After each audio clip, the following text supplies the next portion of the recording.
हाय, मैं हूँ doctor Nitika Kohli and welcome to all about PCOD.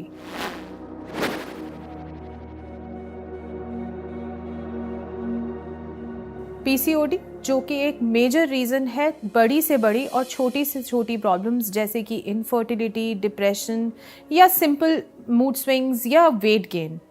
बहुत ज़रूरी है कि अगर आप अपनी इन बड़ी बड़ी या छोटी छोटी प्रॉब्लम्स को ट्रीट करना चाहते हैं, इनका सोल्यूशन चाहते हैं, तो ये जानें कि पीसीओडी का रीज़न क्या है, ये होता ही क्यों है, कैसे होता है, तभी इसको आप प्रिवेंट और ट्रीट कर पाएंगे।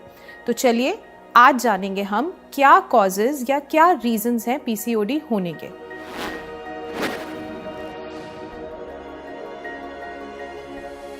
समदोष समाग्नि समधातु मलक्रिय प्रसन्नात्मे इंद्रिय मना स्वस्थ इति अभिधीयते। मीनिंग सम, बॉडी में एक डायनामिक की स्थिति मेंटेन रहनी चाहिए, सम अवस्था, चाहे वो दोष हो, मल हो, अग्नि हो, मन हो, इंद्रियां हो, कुछ भी हो, एक डायनामिक है जिसे हमें मेंटेन करना है, जिससे हम सपोर्ट कर सकते हैं अपनी बॉडी को एक अच्छी फंक्शनिंग के लिए, वरना डिजीज़ की प्रेजेंस हो सकती है। जब हम पीसीओडी की बात करते हैं तो सबसे पहली धातु जो है रस धातु, उसकी बात ज़रूरी है करना, क्योंकि रस धातु से जो भी हमारी बॉडी के फ्लूइड्स हैं, चाहे वो लिम्फ हो, चाहे वो हमारा ब्लड हो, उनकी सबकी प्रॉपर फंक्शनिंग होती है। और इसी की उपधातु है आर्तव, यानी कि मेंस्ट्रुअल ब्लड।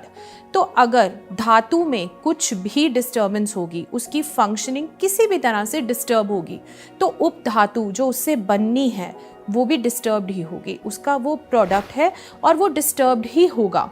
और वो डिस्टर्बेंस किसी भी रूप में दिख सकती है, सिस्ट के रूप में, पीरियड्स के एब्सेंस के रूप में, पेनफुल मेंस्ट्रुएशन के रूप में, या फिर कुछ और भी सिम्टम्स जो कि मेंस्ट्रुएशन से रिलेटेड हो सकते हैं।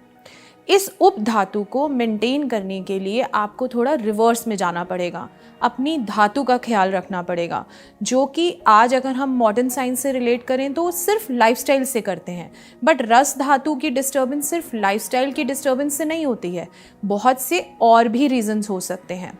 सो नेक्स्ट पॉइंट आता है स्ट्रेस।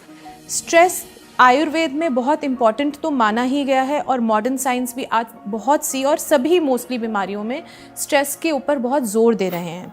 तो मेंटल और फिजिकल बैलेंस अगर हम देखें तो ये समदोष, समअग्नि, मन, इंद्रियां, इन सभी का बैलेंस ही है।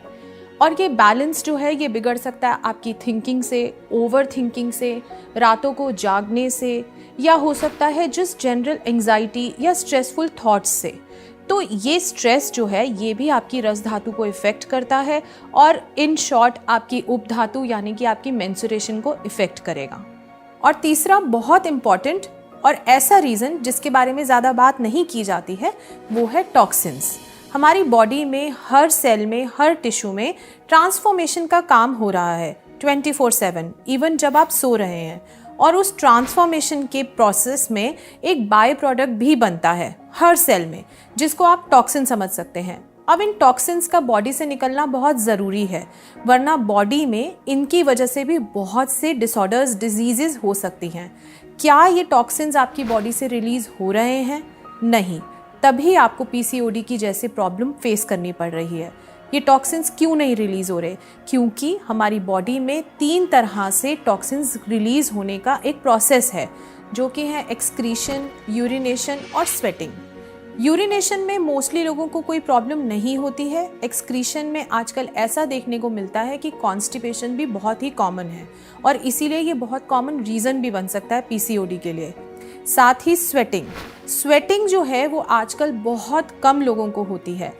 ऐसी सारी प्रैक्टिसेस करी जा रही हैं जिससे हमें स्वेटिंग हो ही ना, जैसे कि परफ्यूम्स का यूज़ करना, डिओड्रेंट्स का यूज़ करना, 24/7 एसी में बैठे रहना। और हम ये नहीं रियलाइज़ कर रहे हैं कि ये टॉक्सिन्स बहुत ज़रूरी हैं हमारी बॉडी से निकलने, टू प्रिवेंट पीसीओडी और बहुत सी और बीमारियाँ भी। तो आज ये जो 3 कारण मैंने आपको मेजरली पीसीओडी होने के पीछे बताए हैं, आई एम श्योर कि कुछ आपको समझ आए होंगे।